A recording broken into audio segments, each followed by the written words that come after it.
Test 3. Instructions.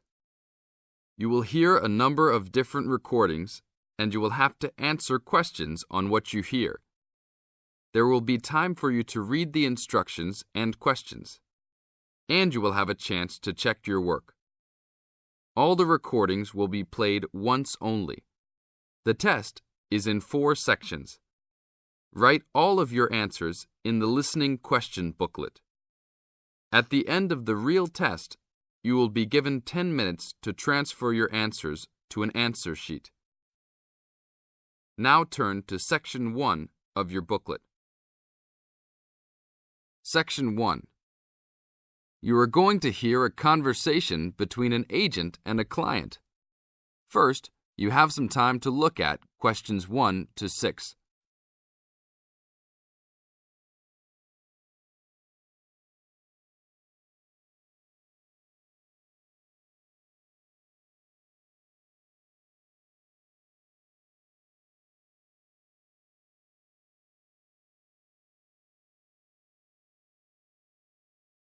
Now listen to the tape and answer the questions. Hello? Hi, good morning. Are you open yet?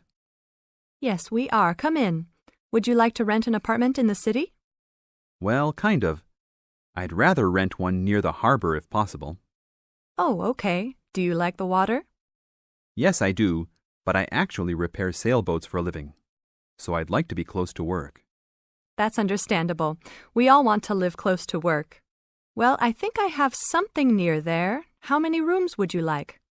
Just one. I'm alone. But I would like to have an extra room for my dog. So you'd like 2 rooms and an apartment that accepts animals. Here's one. It's 1 block up from the harbor and renting for $445. How's that? That's perfect. Just what I was hoping to pay. What floor is it on? Floor? Oh, it's on the 12th floor. That's too high. I'd like to be on the 1st or 2nd floor so that I don't have to use the elevator. My dog, he's scared of them. Oh, well then, that's a little more complicated. Let me make a few calls. Okay, I think I found a couple more for you. Here's one that might suit your needs. How much? $395 a month. That's cheap. But it's only a 1-bedroom, a large one, but it's still just 1 room. Oh, well, regardless of whether the room is small, I still need a separate room for my dog. What else do you have? Then I have a 2-bedroom for $565 on the 2nd floor that is a little further away from the harbor. How far? About a half mile, and they accept pets. That's a little more than I had planned on paying, but I guess I could look at it. What's the address? 224 Williams Avenue, Harbor Square. 224 Williams Avenue. Got it.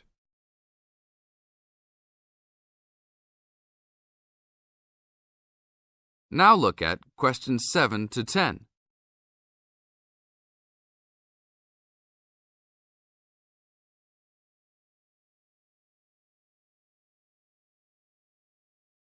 As the talk continues, answer questions 7 to 10. What else is included? Let's see, it has a washer and dryer, refrigerator and stove, a bed, dressers and shelves, and access to a swimming pool, game room, and gym. Ooh, I'll definitely take a look. Hi, how did you like it? It's great. I love the amenities, but the bed and furniture are awfully dirty. Can they replace those before I move in? Sure, that shouldn't be a problem. Anything else? Yeah, I didn't see anywhere to park my car. Is there a parking lot in the basement? Yes, there is. Would you like to rent a space? No, I'd like that to be included in the rent. Oh, well, I'll see what I can do, but I can't guarantee that. Do you want to take it anyhow? If those 2 issues were solved, I would love to take it. This is the end of Section 1. You now have half a minute to check your answers.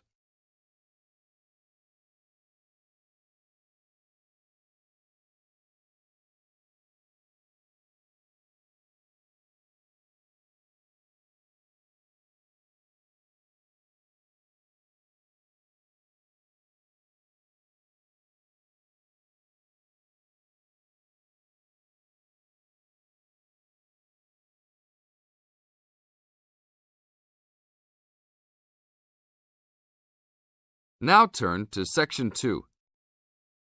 Section 2. In this section, you are going to hear a talk on ginseng. First, you have some time to look at questions 11 to 14.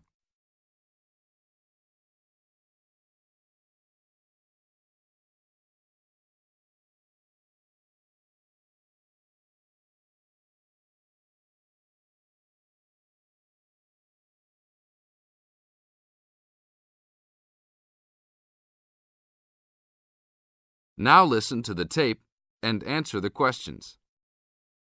Good morning. Today we'd like to talk with Mr. Schumacher of Kaiser Farms. Mr. Schumacher, what is in ginseng that makes it so special? Thanks.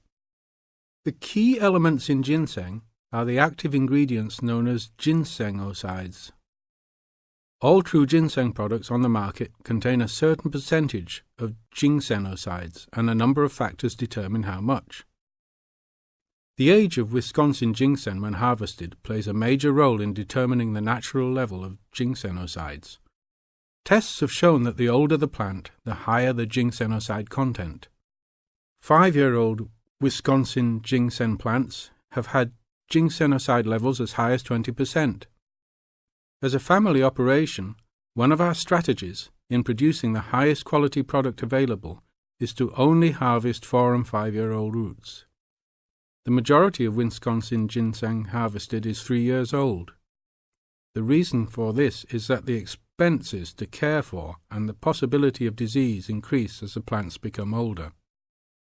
By limiting the amount of ginseng that we plant each year, we are able to provide the necessary attention and care to produce the highest quality 4- and 5-year-old roots.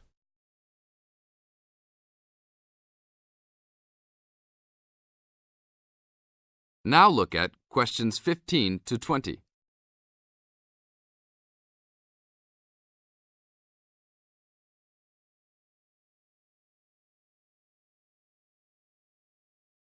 As the talk continues, answer questions 15 to 20. What is Wisconsin ginseng used for? There are 2 real species of ginseng on the market today: Panax, Korean or Chinese, and Panax quinquefolius, Wisconsin. Since ginseng has been used for thousands of years in China, it is easiest to explain the differences in ginseng by using traditional Chinese herbal philosophy.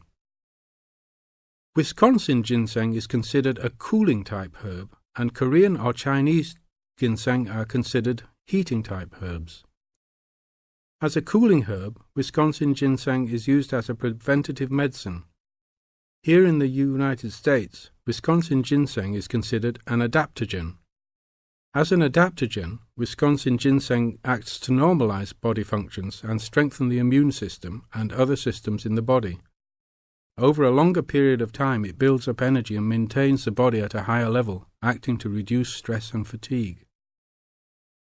As a heating herb, Panax ginseng is used more as a stimulant and is often prescribed in China when the body is recovering from an illness and is worn down and in need of a rapid boost of energy. It is only recommended to be taken over short periods of time and not continuously. Wisconsin ginseng is considered the premier ginseng in China because it can be taken on a continuous basis and acts as a preventative type medicine by slowly building up the body. Wisconsin ginseng fits in perfectly with the Chinese herbal philosophy of preventative type medicine. Unlike here in the US, where we often wait until we are ill to seek medical attention, the traditional Chinese medicinal philosophy concentrates on building up the body to prevent illness. Based on the way Wisconsin ginseng has been prescribed in China, it is the correct ginseng to be taken for the majority of the consumers. Travel to China and see firsthand the ginseng that is considered the world's finest ginseng. This is the end of Section 2. You now have half a minute to check your answers.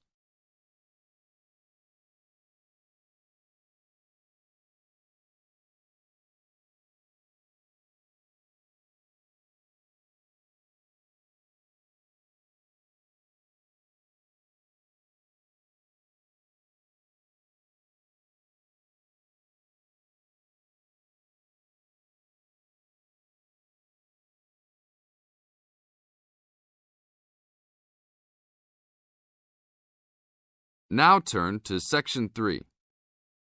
Section 3. In this section, you are going to hear a conversation on animal protection. First, you have some time to look at questions 21 to 25.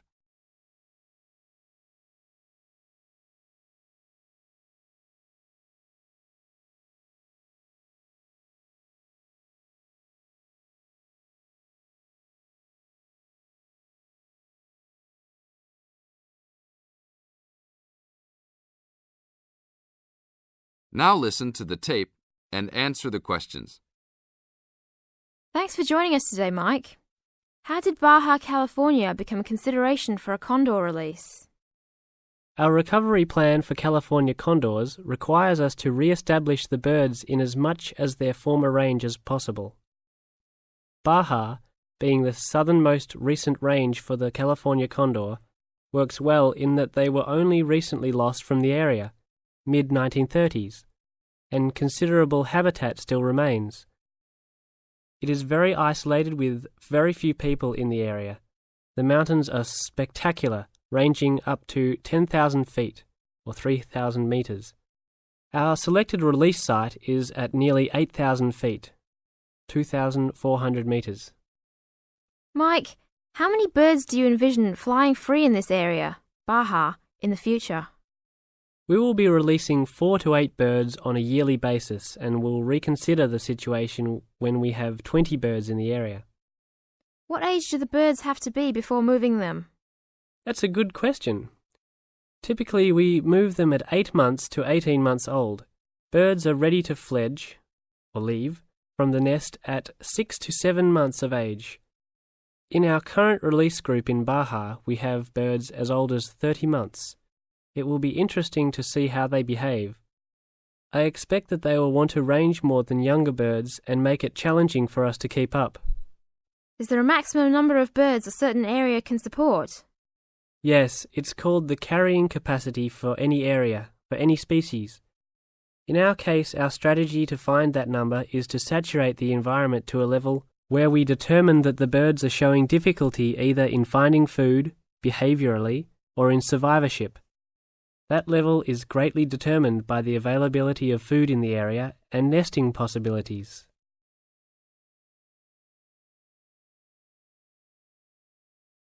Now look at questions 26 to 30.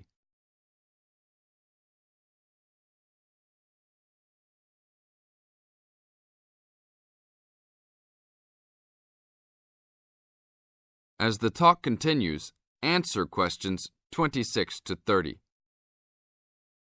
What do you hope to accomplish with this release in the long run?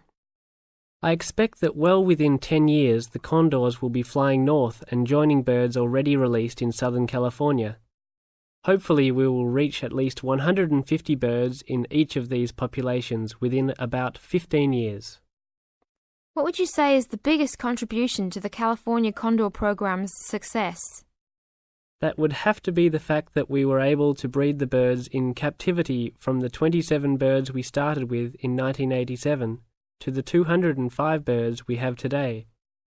This is thanks to cooperation between the San Diego Wild Animal Park, the Los Angeles Zoo, and the World Center for Birds of Prey in Boise, Idaho. Are there any problems keeping track of and protecting your released animals outside of the US? Nope. We are using radio transmitters and will be using the new satellite and GPS transmitters as well. Which system is better? Using satellites. The advantages over radio telemetry are numerous. It makes it possible to keep up with the bird's flight without being led miles in a matter of minutes. It took the young condor only a week to migrate across the state, and with just radio telemetry, poor weather can keep a plane grounded, and not all roads are accessible to track them on ground.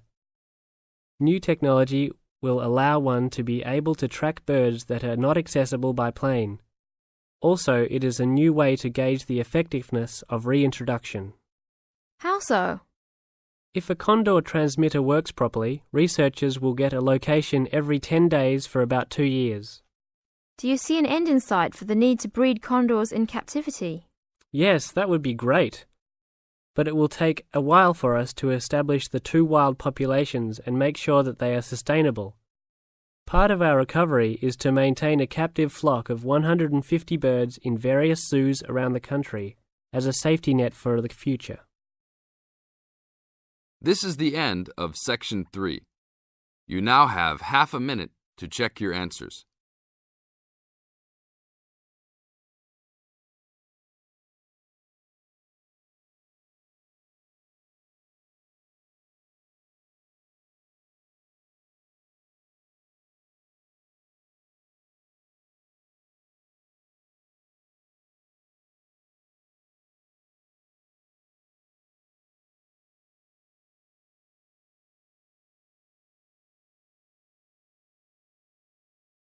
Now turn to Section 4. Section 4. In this section, you are going to hear a lecture on ecology. First, you have some time to look at questions 31 to 35.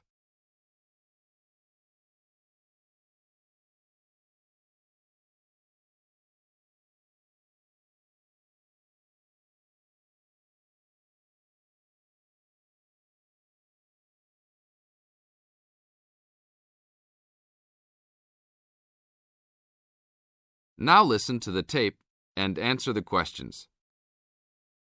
Good afternoon. I'd like to turn it over to Dr. Carey, who will talk about the programme in restoration ecology. Thanks, Chris. A lot of people think that human beings can do whatever they want to the environment. But as Aldo Leopold taught, land is a system of interdependent parts which should be regarded as a community and not a commodity. Well, that idea has influenced what we teach here in our program, where students come from all over the world to learn about restoring native plant communities back into an ecologically natural state. This field is therefore a combination of formal science with practical applications, and that is quite attractive to many people. We have students, for example, from many different nations who come just to take part in this unique program. Our location is also quite unique. We have the world's oldest restored native plant community in Curtis Prairie at the Wisconsin Arboretum. Some say that this is proof that the science of restoration ecology was birthed in Wisconsin. Well, that may be oversimplified, but our reputation is strong. But students don't have to study prairies only. One student, Edmund Mukala from the Congo, came to study restoring ancient wetlands in the Congo using knowledge gained from historic samples of the soil seed bank. Not all the seeds survived, but some can remain dormant for many years. Mr. Mukala wanted to find out what type of community would be most similar to that ancient seed bank. He has recently returned to the Congo and is now cooperating with the government to implement his findings.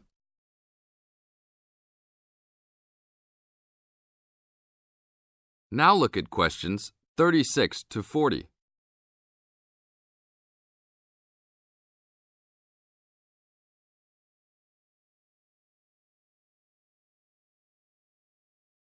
As the talk continues, answer questions 36 to 40. So the only prerequisite for doing research here is that it is a native plant community. That means not just prairies, but wetlands, woodlands, savannas, and other environments. We're proud of the diversity of research topics in our program. And we continue to grow. This year we have 32 new students from 8 different countries. When students first arrive, they begin rigid coursework in statistics, ecology, plant identification, and the theory of landscape change. Then they take part in internships at local conservation agencies such as the Arboretum, the Nature Conservancy, the Parks Department, and others. We find internships to be crucial in helping students apply the knowledge they have gained in the classroom.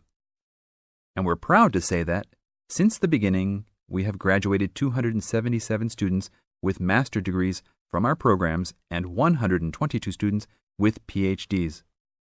Some have gone on to bigger and better things. One graduate is now the director of the Worldwide Fund for Nature in China. Another is the director of Parks Development in California. and others now lead their own research departments in universities around the world. This is the end of Section 4. You now have 30 seconds to check your answers.